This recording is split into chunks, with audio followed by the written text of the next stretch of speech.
Feeling వాళ్ళకుంది. ఈ ఇద్దరి మానసిక కండిషను ఇచ్చుకుంటే వాయనం పుచ్చుకుంటే వాయనం రా అనే ఫీలింగ్ వాళ్ళకి కలగాలి. రెండవది, చంద్రబాబు గారు మొన్న కూడా ఒక పదం వాడారు, పవన్ కళ్యాణ్ నేను ఎట్లున్నామో కింద అట్లుండాలని. ఎస్, మీ ఇద్దరు అధికారాన్ని పంచుకున్నారు, అక్కడ అధికారాన్ని పంచట్లేదు కదా.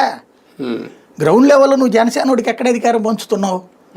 జనసేన ఇప్పుడు మీ ఇద్దరు కరెక్టే, నీ పని నువ్వు చేసుకున్నావు, పవన్ కళ్యాణ్ పని చేస్తున్నాడు, బాగానే ఉంది. పవన్కి కొంత డిజిగ్నేటెడ్ పవర్స్ ఇస్తుంది నువ్వు, దాని జోలికి పోవట్లా నువ్వు.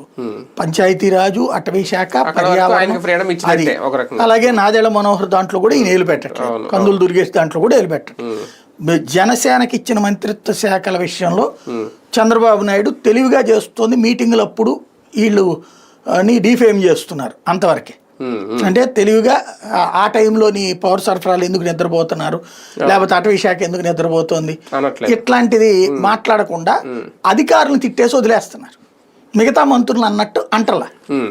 ఆ విధంగా ఆయన కాస్త మెయింటైన్ చేస్తున్నారు జాగ్రత్త.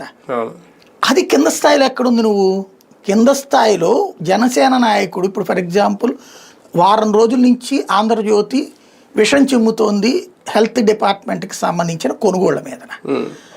అందులో జనసేన ఆయన అధ్యక్షుడు, బీజేపీ ఆయన మంత్రి. ఇది జ్యోతి విషం